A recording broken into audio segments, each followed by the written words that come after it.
Hello friends, എല്ലാവർക്കും good morning. അപ്പോൾ എല്ലാവർക്കും ഇന്നത്തെ വിശേഷത്തിൻ്റെ ഒരു തകർപ്പൻ പ്രമോയിലേക്ക് തന്നെ സ്വാഗതം. അങ്ങനെ രാഹുലും പിന്നെ രൂപയും കൂടെ സംസാരിച്ചുകൊണ്ടിരിക്കുകയാണ്. ഏട്ടൻ ഇനി ആ ചന്ദ്രസേനൻ്റെ പുറകെ ഒന്നും പോകണ്ട. അതെന്താ രൂപ നീ അങ്ങനെ പറഞ്ഞത്? എന്നേക്കാൾ കൂടുതൽ ആവേശമായിരുന്നല്ലോ നിനക്ക് അവനെ കൊല്ലാൻ. ഇപ്പം എന്താ നിൻ്റെ ആവേശമൊക്കെ അങ്ങ് തീർന്നോ? അതല്ല ചേട്ടാ, എന്തൊക്കെയായാലും അവനെ നമ്മൾ കൊല്ലാൻ നടന്നു കഴിഞ്ഞിട്ടുണ്ടെങ്കിൽ ഉറപ്പായിട്ടും നമുക്ക് മനസ്സമാധാനം ഉണ്ടാവില്ല. അതുകൊണ്ടാണ് ഞാൻ പറഞ്ഞത്. ഇപ്പം തന്നെ കണ്ടില്ലേ, ഏട്ടനെ സ്വന്തം വീട്ടിൽ സമാധാനത്തോടെ ജീവിക്കാൻ പറ്റുന്നില്ല. അതൊക്കെ കൊണ്ട് തന്നെയാണ് ഞാൻ ഇത്രയൊക്കെ പറയുന്നത്. അല്ലാതെ അവനെ കൊല്ലണ്ട എന്നുള്ള ആഗ്രഹമൊന്നും എന്നെ വിട്ട് പോയിട്ടൊന്നുമില്ല. ഇല്ല രൂപേ, എനിക്ക് അവനെ കൊല്ലാതിരിക്കാൻ പറ്റില്ല. ഞാനവനെ കൊല്ലും.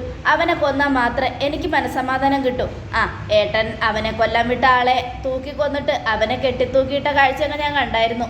ഇനി നാളെ ഏട്ടൻ്റെ അവസ്ഥയും അതാകാതിരിക്കാൻ വേണ്ടിയാണ് ഞാൻ അങ്ങനെയൊക്കെ പറയുന്നത്. അല്ലാതെ ഏട്ടൻ ഇങ്ങനെ എടുത്തു ചാടി ഓരോന്ന് ചെയ്യണ്ട, മനസ്സിലായോ? അവൻ ഭയങ്കര കാശുള്ളവനാ.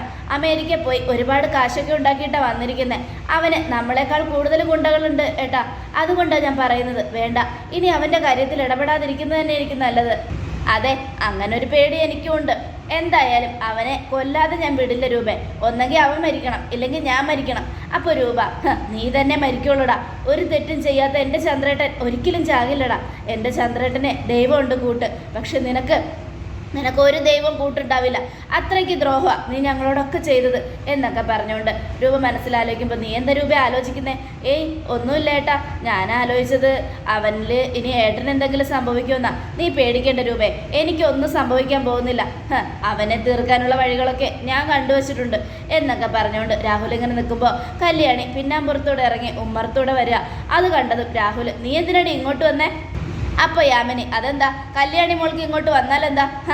നീയേ പിരിഞ്ഞു നിൽക്കുന്നവരെയൊക്കെ കൂടെ ഒന്നിപ്പിക്കാൻ നോക്കുവാണല്ലേ? അയ്യോ, അവർ പിരിഞ്ഞു നിൽക്കുന്നവർ എന്തിനാ പിരിഞ്ഞെന്ന് പോലും അറിയാതെയാണല്ലോ പിരിഞ്ഞിരിക്കുന്നത്. ഞാൻ ഒന്നിപ്പിക്കാൻ വേണ്ടി. സാറേ, വെറുതെ ആവശ്യമില്ലാത്ത പറയരുത്. ഒരു കാര്യം ഞാൻ പറഞ്ഞേക്കാം, മേലെ ഈ വീടിൻ്റെ പടി ചവിട്ടരുത്. അത് പറയാൻ നിങ്ങളാരാ എന്നും കല്യാണി. അത് കേട്ടതും, ഞാനേ ഇവിടുത്തെ എൻ്റെ രൂപയുടെ ആങ്ങളെയാ.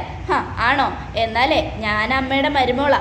അങ്ങനെയുള്ളപ്പോൾ നിങ്ങൾക്കത് പറയാൻ ഒരവകാശവും അധികാരവും ഇല്ല. അമ്മയുടെ മരുമോളെന്ന നിലയ്ക്ക് എനിക്കിവിടെ വരാം, പോകാം. നിന്നെ ഒന്ന് കാണുന്നത് എൻ്റെ രൂപയ്ക്ക് ഇഷ്ടമല്ല. അങ്ങനെയുള്ളപ്പോൾ നീ എന്തിനാടി ഇങ്ങോട്ട് വലിഞ്ഞു കയറി വരുന്നേ? അമ്മയ്ക്ക് ഇഷ്ടമല്ലയോ അല്ലാതെ ആണോ ഒന്നൊന്നും എനിക്കറിയില്ല. പക്ഷേ ഞാൻ വരും, എൻ്റെ അമ്മയെ കാണുകയും ചെയ്യും. അത് പറ്റില്ലെന്ന് പറയാൻ നിങ്ങളാരാ എന്നും കല്യാണി ചോദിക്കുക. കേട്ടോ രൂപേ, കേട്ടില്ലേ ഇവളുടെ അഹങ്കാരത്തോടെയുള്ള സംസാരം? അതുകൊണ്ടാണ് പറഞ്ഞ ഇവറ്റകളൊന്നും വീട്ടിൽ കയറ്റരുത്. ഞാൻ കയറ്റില്ലല്ലോ ഏട്ടാ, അവൾ വന്നതല്ലേ, അതിനിപ്പോൾ എനിക്കെന്ത് ചെയ്യാൻ പറ്റും എന്നൊക്കെ പറയുക. അത് കേട്ടതും, മര്യാദയ്ക്ക് ഇറങ്ങിപ്പോടി. എൻ്റെ രൂപയ്ക്ക് ഇഷ്ടമല്ലാതെ നീ ഈ വീട്ടിൽ കയറണ്ട. ഞാൻ ഈ വീട്ടിൽ കയറുമെന്ന് പറഞ്ഞില്ലേ? കയറുകയും ചെയ്യും, അമ്മയെ കാണുകയും ചെയ്യും. അതിനെ തടുക്കാൻ നിങ്ങൾക്ക് പറ്റുമോ? എൻ്റെ കിരണേട്ടനെ മാത്രം നിങ്ങൾക്ക് തള്ളി നിർത്താൻ പറ്റും. പിന്നെയും എൻ്റെ കിരണേട്ടൻ ഇങ്ങോട്ട് വരാത്ത എന്തുകൊണ്ടാണെന്നറിയാമോ?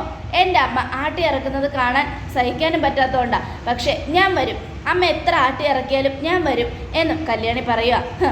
അല്ലെങ്കിലും നീയൊക്കെ അങ്ങനെയാടി, നാണവും മാനവും ഇല്ലാതെ വലിഞ്ഞു കയറി വന്നോളും. എവിടെയൊക്കെ കയറാൻ പാടില്ലെന്ന് പറയണോ അവിടെയൊക്കെ വലിഞ്ഞു കയറി വന്നോളും. എൻ്റെ കിരൺ മോൻ്റെ ജീവിതം തട്ടിയെടുത്തവളാ നീ. എൻ്റെ സരയമോൾക്ക് കിട്ടേണ്ട ജീവിതമാണ് നീ ആയിട്ട് ഇല്ലാതാക്കിയത് എന്നൊക്കെ പറയാം. അത് നിങ്ങളുടെ മോളുടെ കഴിവ് കേട്.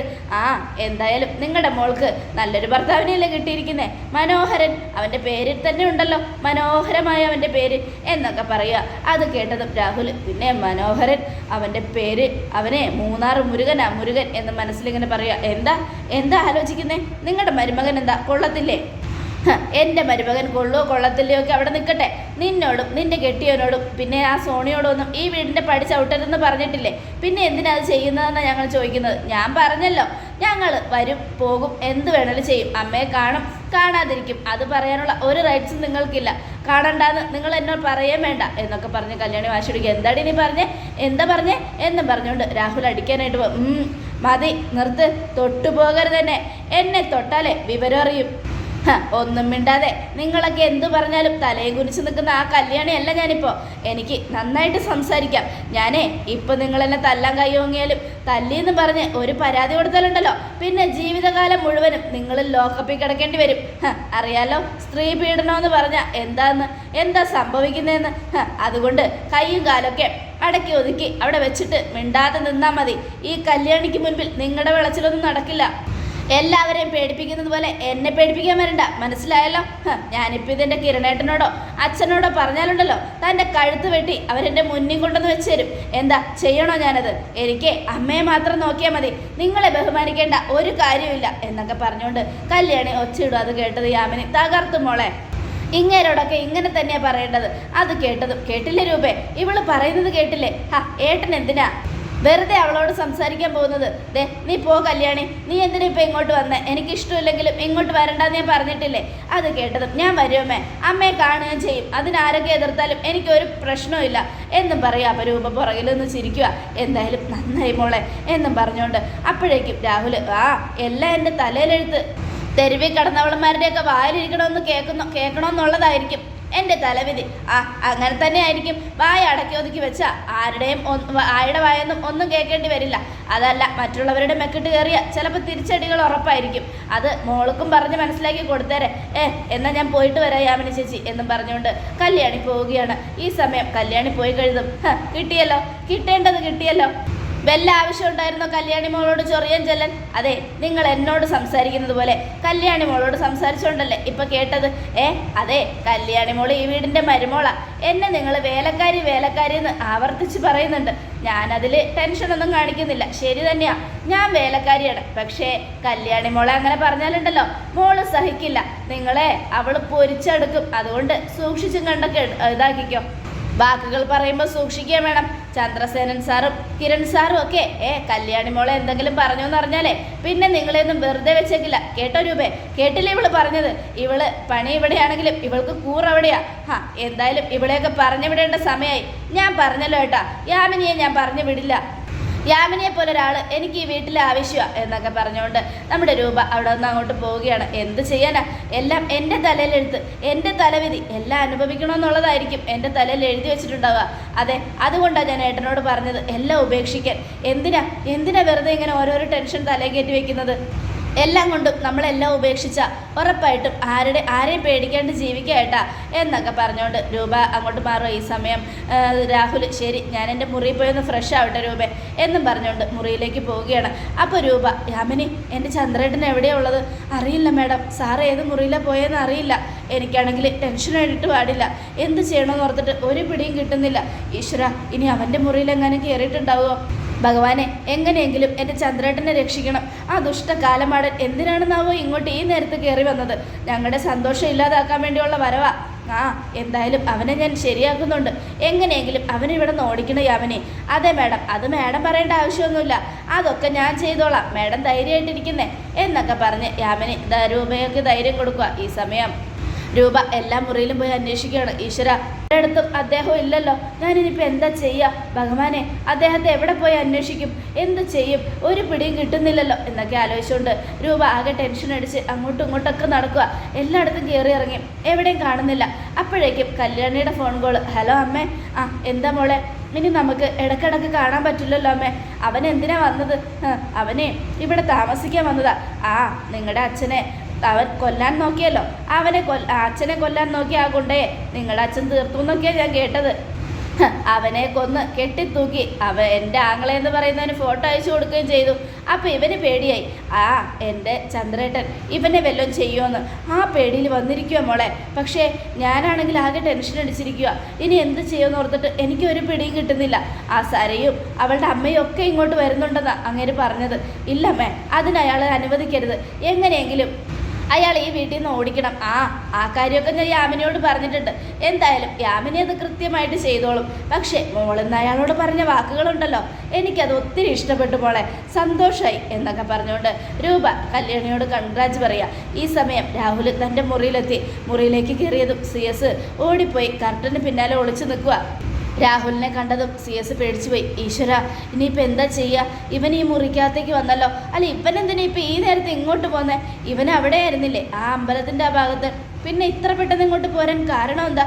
എൻ്റെ ഭഗവാനെ, ഇത്രയും വർഷങ്ങൾ കഴിഞ്ഞാൽ ഞാനും എൻ്റെ രൂപയെ ഒന്നിച്ചത്, അത് ഇല്ലാതാക്കാൻ വേണ്ടി നീ ഇവനെ മനഃപൂർവ്വം പറഞ്ഞു വിട്ടാണോ? വേണ്ടായിരുന്നു, ഇങ്ങനൊരു കാര്യം എന്നോട് ചെയ്യണ്ടായിരുന്നു എന്നൊക്കെ പറഞ്ഞുകൊണ്ട് CS ആകെ സങ്കടപ്പെട്ട് ഇങ്ങനെ ഇരിക്കുക. അപ്പോഴേക്കും രാഹുൽ ഡ്രസ്സൊക്കെ മാറിയിട്ട് അങ്ങനെ കട്ടിലിൽ ഇങ്ങനെ ഇരിക്കുക. പക്ഷേ എന്നാലും ആ കല്യാണി പറഞ്ഞ വാക്കുകളെ എന്തൊക്കെയാണ് അവൾ എൻ്റെ മുഖത്ത് നോക്കി പറഞ്ഞത്. അവളെ ഒന്ന് തൊടാൻ പോലും പറ്റില്ല, സ്വന്തം ആങ്ങളെയോ ലോക്കപ്പിൽ കിടത്തിയവളാ. അങ്ങനെയുള്ളപ്പോൾ നമ്മളോടൊന്നും ഒരു കരുണയും കാണിക്കില്ല. ആ പ്രകാശം പറഞ്ഞതുപോലെ അവളെയും തീർക്കണം, ആ കല്യാണിയെ അവളെയും കൊന്നു കഴിഞ്ഞാൽ സമാധാനമാവും. പിന്നെ എൻ്റെ മോൾക്ക് കിരൺ മോനോടൊപ്പം സന്തോഷത്തോടെ ജീവിക്കാം. പക്ഷേ അവൻ അവളെ അംഗീകരിക്കൊന്നുമില്ല. എന്നാലും രൂപയോട് പറഞ്ഞ് എങ്ങനെയെങ്കിലും കല്യാണം കഴിപ്പിക്കാം. എന്നാലേ മനോഹർ എന്ന് പറയുന്ന ദുഷ്ടക്കാലൻ എൻ്റെ മോളുടെ ജീവിതത്തിൽ നിന്നും ഒഴിഞ്ഞു മാറും. ഈശ്വര, ഞാൻ ഇവിടെയാണെങ്കിലും അവർ തമ്മിൽ ഒന്നിക്കരുതേ, എൻ്റെ മോൾക്ക് അവനിലൊരു കുഞ്ഞുണ്ടാവരുത് എന്നൊക്കെ പറഞ്ഞുകൊണ്ടിരിക്കുമ്പോൾ സേനൻ, നിൻ്റെ മോൾക്ക് അവനിലൊരു കുഞ്ഞുണ്ടാവൂടാ, അങ്ങനെ ഉണ്ടായാലല്ലേ ഇനി കഥ നടക്കാൻ പോകുന്നത്. എന്തായാലും നീ ഇനി കരയാൻ പോകുന്നതേ ഉള്ളൂ. എന്നെയും എൻ്റെ മക്കളെയും കരയിപ്പിച്ചതുപോലെ നീയും കരയോടാ. നിൻ്റെ മകളെക്കുറിച്ച് ഓർത്ത് ഓരോ ദിവസവും നിൻ്റെ ഉറക്കം നഷ്ടപ്പെടും. എൻ്റെ കല്യാണി മോളെ എങ്ങാനും നീ കൊല്ലാൻ ആളെ വിട്ടാ പിന്നെ നിന്നെയായിരിക്കും ഞാൻ കൊന്ന് കെട്ടിത്തൂക്കാൻ പോകുന്നത്. പിന്നെ ഒരു പരിഗണനയും നിനക്ക് ഞാൻ തരില്ല എന്നൊക്കെ ഇങ്ങനെ മനസ്സിൽ വിചാരിച്ചുകൊണ്ടിരിക്കുക. എന്നിട്ട് CS പതുക്കെ കർട്ടൻ മാറ്റി രാഹുലിനെ നോക്കുവാണ്. ഈശ്വര, ഇവൻ കുളിക്കാൻ പോയിരുന്നെങ്കിൽ ഈ മുറിയിൽ നിന്ന് പുറത്തിറങ്ങായിരുന്നു. ഇവൻ കണ്ടാൽ എനിക്ക് പേടിയൊന്നുമില്ല. ഇവനെ വെട്ടിക്കൊന്നിട്ടാണെങ്കിലും ഞാൻ എൻ്റെ രൂപയോടൊപ്പം ഒന്നിക്കും. പക്ഷേ രൂപ പറഞ്ഞതുപോലെ ഞങ്ങൾക്ക് ജീവിക്കണം, ഒന്നിച്ച് ജീവിക്കണം. ഞാനും എൻ്റെ രൂപയും എൻ്റെ മക്കളും ഒക്കെയായിട്ട് ഒരുമിച്ച് സന്തോഷത്തോടെ ജീവിക്കണം. അതുകൊണ്ട് ഇവനെ കൊന്ന് ജയിലിൽ പോകാനും എനിക്ക് താല്പര്യമില്ല എന്നൊക്കെ പറഞ്ഞുകൊണ്ട് CS ഇങ്ങനെ ആലോചിച്ചുകൊണ്ടിരിക്കുകയാണ്. ഈ സമയം രാഹുലും ഭയങ്കര ടെൻഷനിൽ. ഇതേ സമയം രൂപയും യാമിനിയും CS-നെ എല്ലാ മുറികളിലും അന്വേഷിക്കുകയും ചെയ്യണം. എന്ത് ചെയ്യണമെന്ന് ഓർത്തിട്ട് രൂപയ്ക്കും യാമിനിക്കും ഒരു പിടിയില്ല. അപ്പോൾ നമ്മുടെ രൂപ യാമിനിയോട്, ഇനിയിപ്പോൾ എന്ത് ചെയ്യും യാമിനി? എനിക്കാണെങ്കിൽ പേടിയായിട്ട് പാടില്ല. എൻ്റെ ചന്ദ്രേട്ടൻ എവിടെയാണോ എന്തോ, ആ കാലമാടൻ്റെ മുറിയിൽ എങ്ങാനും ആണെങ്കിൽ പിന്നെ തീർന്നു. മേഡം പേടിക്കൊന്നും വേണ്ട മേഡം. അങ്ങനെ സേനൻ സാറ് പേടിച്ചൊഴിഞ്ഞു മാറുന്ന കൂട്ടത്തിലൊന്നും അല്ല. അവൻ എന്തെങ്കിലും ചെയ്താൽ അവനെ എടുത്തിട്ട് കുടയാനും അവനെ ശരിയാക്കാനും ചന്ദ്രസേനൻ സാറിനറിയാം. അത് കേട്ടതും, അതല്ല യാമിനെ, അങ്ങനെ എന്തെങ്കിലും വഴക്കുണ്ടായാൽ അവസാനം പ്രശ്നമായി എൻ്റെ ചന്ദ്രേട്ടന് ജയിലിലേക്ക് എങ്ങാനും പോകേണ്ടി വന്നാൽ പിന്നെ അതോടുകൂടി തീരും ഞങ്ങളുടെ ആഗ്രഹങ്ങളും സ്വപ്നങ്ങളും എല്ലാം എന്നൊക്കെ പറയാം. സാരമില്ല മേഡം, എന്തായാലും നമുക്ക് നോക്കാം എന്നൊക്കെ പറഞ്ഞുകൊണ്ട് യാമിനെ രൂപയെ ആശ്വസിപ്പിക്കണം. അപ്പോൾ ഇതിനേക്കാൾ തകർപ്പൻ വിശേഷമാണ് നടക്കാൻ പോകുന്നത്. എല്ലാവരും കാത്തിരിക്കുക. എല്ലാവർക്കും ഒരിക്കൽ കൂടെ നല്ലൊരു ശുഭദിനം തന്നെ ആയിക്കോട്ടെ. Thank you friends.